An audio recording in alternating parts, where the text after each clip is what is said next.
இதெல்லாம் நீ சின்ன வயசுல சாப்பிட்டது தானே? சுத்த போறியா?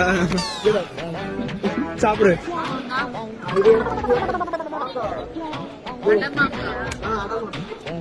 என்னது?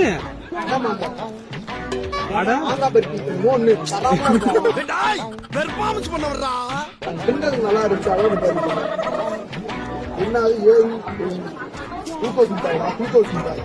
இது பாக்கெட்ல என்ன இருக்கும்? மாத்திரை டப்பால இருக்க மாதிரி இது ஒண்ணுதான். எதுடா எது? அது வீடியோ எதையும் சாதிச்ச ஒரு சந்தோஷம்.